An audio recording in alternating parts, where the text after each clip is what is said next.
প্রবন্ধ ওই মহামানব আসে। পত্রিকার 28তম বর্ষ, প্রথম সংখ্যা। লিখেছেন প্রব্রাজিকা আপ্তকামপ্রাণা।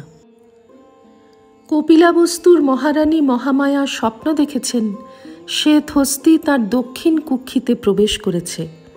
পরদিন প্রাতে রানী স্বপ্নের কথা রাজাকে জানালেন। বেদজ্ঞ জ্যোতিষী ব্রাহ্মণদের ডেকে রাজা এর অর্থ জানতে চাইলেন।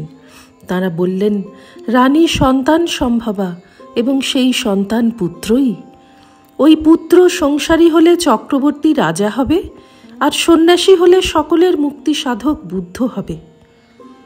জ্যোতিষীরা স্বপ্ন ব্যাখ্যা করে যে যার বাড়ি ফিরে নিজ সন্তানদের বললেন, বাছারা, বুদ্ধ আসছেন পৃথিবীতে, তাঁর বোধিলাভ পর্যন্ত আমরা বেঁচে থাকব না, কিন্তু তোমরা তাঁকে অনুসরণ করো। এদিকে বোধিসত্ত্ব আর তাঁর গর্ভধারিণীর যাতে কোনো অনিষ্ট না হয় সেই জন্য 4 জন সশস্ত্র দেবতা সর্বদা অদৃশ্য থেকে পাহারা দিতে লাগলেন। মায়া দেবী সুস্থ সবল দেহে শান্তিপূর্ণ অন্তরে বিচরণ করতে লাগলেন।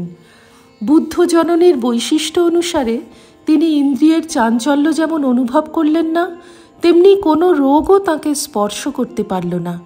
অনাগত সন্তানকে অঙ্গ প্রত্যঙ্গ ইন্দ্রিয় সম্পন্ন রূপে তিনি দর্শন করতে লাগলেন। শিশুর জন্মের সময় হলে রানী পিত্রালয়ে গেলেন। রাজার আদেশে তাঁর সমস্ত যাত্রাপথ সমতল করে কলাগাছ, পূর্ণঘট ইত্যাদি মঙ্গল দ্রব্যে সুশোভিত করা হলো। তারপর সোনার পালকিতে তাঁকে বসিয়ে একটি বর্ণাঢ্য শোভাযাত্রা রওনা দিল। কপিলাবস্তু আর দেবদহ নগরের মাঝখানে লুম্বিনী উদ্যান। তার অপরূপ শোভায় মুগ্ধ মায়া দেবী সেখানে একটি শালবনে বিহার করতে চাইলেন। সেই বন তখন ফুল্ল কুসুমের সুগন্ধে, পাখির কুজনে মায়াময়। রানী একটি মহা শাল বৃক্ষের কাছে গেলেন। তার ইচ্ছে হলো গাছটির একটি শাখা ধরে দাঁড়াবেন। সঙ্গে সঙ্গে ওই প্রকাণ্ড মহিরুহের একটি শাখা যেন লতার মতো অবনত হয়ে তাঁর হাতে এসে ধরা দিল। পদ্মবাহু প্রসারিত করে দেবী শাখাটি ধরে দাঁড়ালেন, আর তখনই বোধিসত্ত্ব জন্ম নিলেন তাঁর দক্ষিণ কুক্ষি ভেদ করে।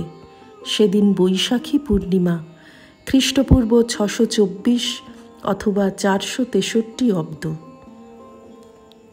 আশ্চর্য! সদ্যজাত শিশুর দেহ সুনির্মল, কল্যাণকর, সুখপ্রদ, পুণ্যগন্ধ, শীতল ও উষ্ণ দুটি জলধারা আকাশ থেকে নেমে এসে শিশুকে অবগাহন করিয়ে দিল। শিশু দীপ্তিমান, তেজে ভরপুর, অথচ বাল সূর্যের মতো সহনীয়, কমনীয় তার প্রকাশ। এতটুকু টলমল না করে তিনি উত্তর দিকে 7 পা এগিয়ে গেলেন। প্রতি পদক্ষেপে ফুটে উঠল পদ্মচিহ্ন। সিংহের রাজকীয়তায় চারিদিকে তাকিয়ে বললেন, এ বিশ্বে আমি জ্যেষ্ঠ, শ্রেষ্ঠ, জগতের হিতের জন্য জন্মেছি। এই আমার শেষ জন্ম, আমার আর পুনর্জন্ম নেই। ব্রহ্মা এবং অন্যান্য দেবতারা শ্বেত ছত্র, বীজনী প্রভৃতি নিয়ে সেই দিব্য শিশুর অনুগমন করছিলেন। মাতৃগর্ভে প্রবেশক্ষণের মতো বোধিসত্ত্বের জন্মক্ষণেও 32 রকম নিমিত্ত দেখা গেল। লুম্বিনী কাননে আনন্দের বন্যা বয়ে গেল।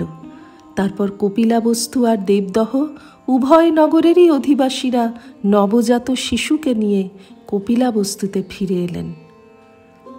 প্রাচীন পালি বৌদ্ধ সাহিত্য, মহাবজ্ঞ, জাতক নিদান কথা এবং সংস্কৃতের কিংবদন্তি কবি অশ্বঘোষের বুদ্ধচরিত, ললিত বিস্তর আর মহাবস্ত্ববদান কাব্যের আশ্রয়ে এই মহাজন্ম কথা অনুবর্ণিত হল।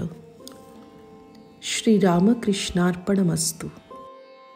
নিবোধত আজকের পাঠ আপনার ফোনে রোজ পেতে চাইলে সাবস্ক্রাইব ও বেল আইকন দুটোই ক্লিক করুন। রামকৃষ্ণ ভাবধারা প্রচারের সঙ্গে থাকুন।